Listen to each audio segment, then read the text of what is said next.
Hi guys! Ito ulit si Soxy Mendoza at nandito tayo ngayon sa MOA dahil maaga nating natapos ang ating work. Tayo ay kumuha ng ating mga paninda dito sa parte ng Makati dahil isa lang ang distributor nung susupply natin ng mga printer. It's almost 11:30 na kaya tayo ay nandito sa left wing ng MOA at hinahanap natin ang chicken bacolod. It's been a long time na huli tayo nakakain dito sa chicken bacolod at ito ang favorite nating kinakain kapag pumunta tayo dito sa MOA. Gustong gusto ko dito yung pear chicken nila na ibang-iba ang texture at saka yung lasa niya. So guys, hanapin natin, hindi natin medyo natandaan kung saan. Naalala ko dito si Elias at si Cody, dito pala may mga ganito. So, tahakin natin itong, nandito ako sa parte ng, dito sa mga food court dito. Ito yung food court nila dito sa, sa right wing ng MOA malapit sa may likod ng McDonald's. Sa may gilid ng hypermarket o supermarket na SM. So, ito nga guys, at medyo gutom na nga tayo pero nagtsatsaga tayong hanapin ito. So, samahan niyo ako.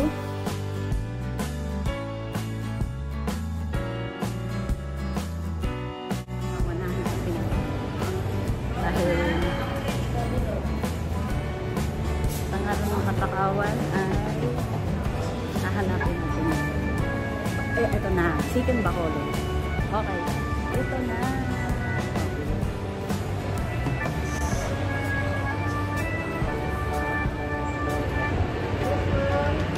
Okay lang, nakablog ako. Thank you.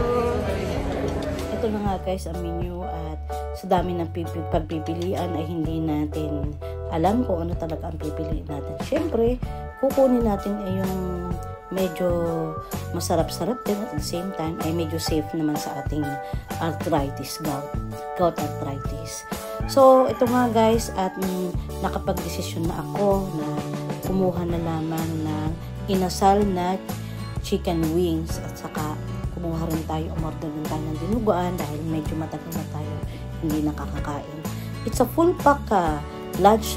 So guys, hindi tayo pwedeng magtagal dito. So we have 1 hour para tapusin ang ating pagkain dito dahil aakyat tayo sa level 4 sa cyber zone dito sa SM at may bibilin tayo. Ayan na nga guys, ang sarap-sarap.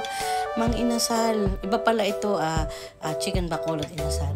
So, ito na nga ang tinuguan. So, service water lang tayo. At saka meron dito 2 puto pampuno sa ating isang tasang kanin. Talagang pulpak na pulpak. Meron dito magsara para ating suya. Kumbaga. So, ito nga guys. At makikita mo dito sa restaurant na ito. Ang dami-dami kumakain. Talagang masarap kasi dito. Ang favorite ko kasi dito yung sausawa niya. Ibang klase ang sausawa na nila dito, suka.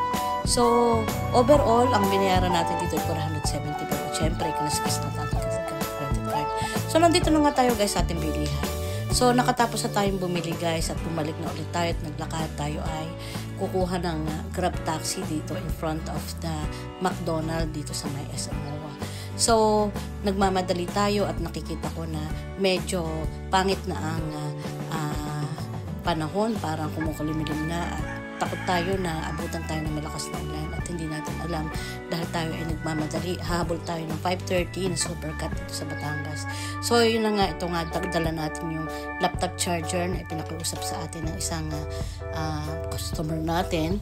Bagamat medyo malayo ang pinuntahan natin, ay sulit naman dahil nakita natin ang laptop na tamang spec na pinagbibili niya.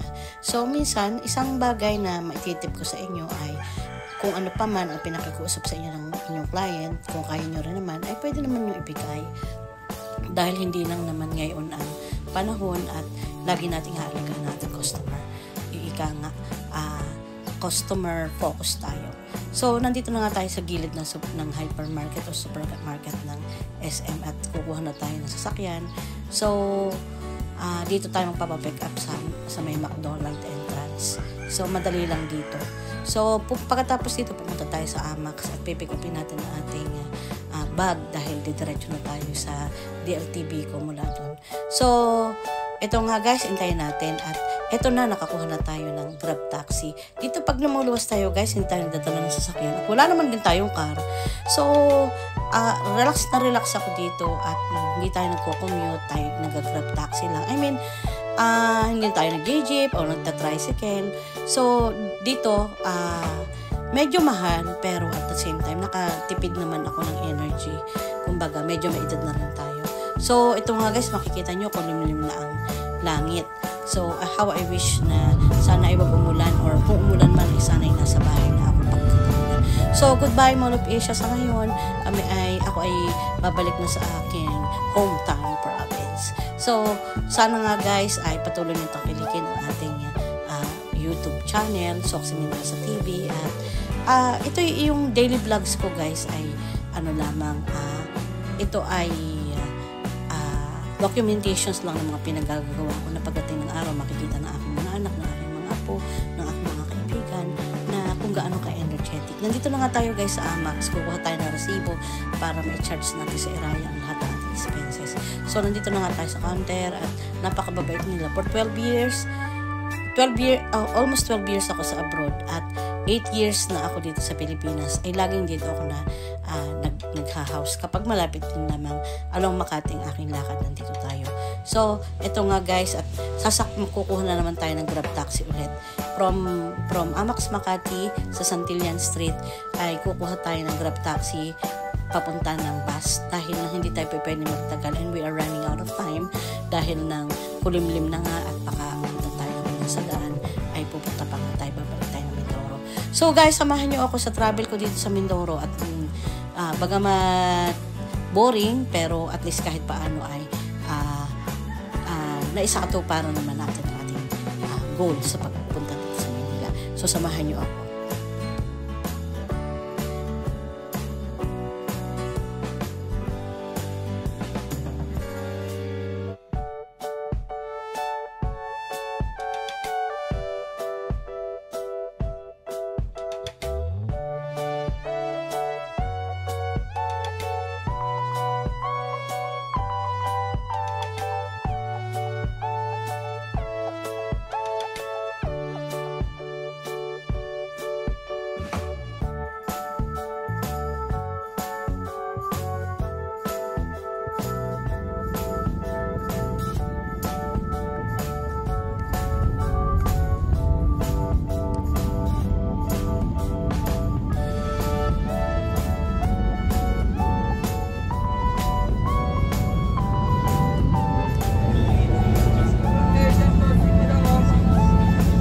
Ding mana banana ko turon.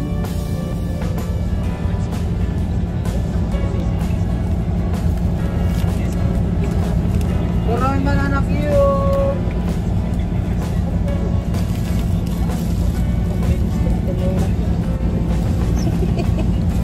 Okay ka pa dyan Naka-video tayo ngayon. So guys, nakaabot tayo ng 5:30 ng Supercat. At eto nga guys, I hope na mabilis ang takbo nito. Yesterday, nung nagsakit tayo dito ay 1 hour and 15 minutes. So, i-observe natin kung mabilis nga sila. Makikita nyo guys, medyo umuuga na ang barko. At sasabihin ko sa inyo, may lugar talaga dito sa pagtawid ng Batangas to Mindoro na kung saan mauga. At yun ay ang lugar na yun ay ang Matuko. Nakita nyo naman guys, tayo ay naka-jacket ng kulay red dahil hindi natin makaya ang lakas ng araw. So, yan umuuga na nga guys. Nararamdaman ko na dito na tayo sa Matuko. So, ito ay nangyayari mga 30 minutes bago marating natin ang Mindoro.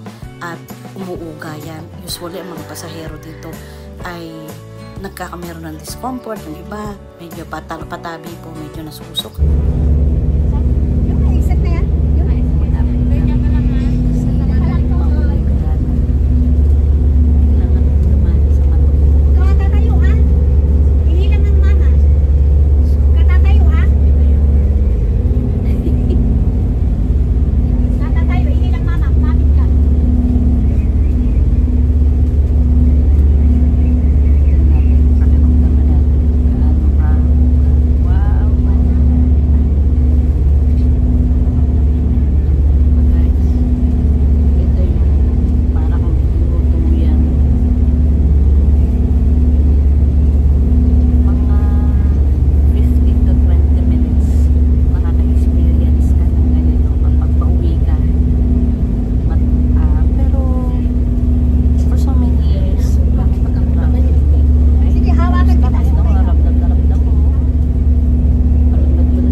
nakadaong na tayo at 1 hour and 15 minutes. So, almost 7:15 na naman tayo ay nakalabas na barko, nakadako. So, palabas na tayo ng pier. So guys, ito si Sox ko sa pamamalas. At sabi pa rin na have a nice evening and good night.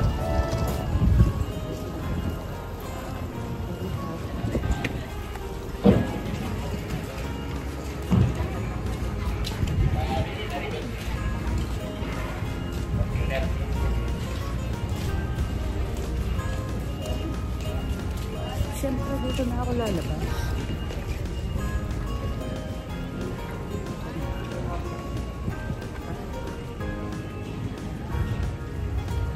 Chakalis! Maraya bagda kita.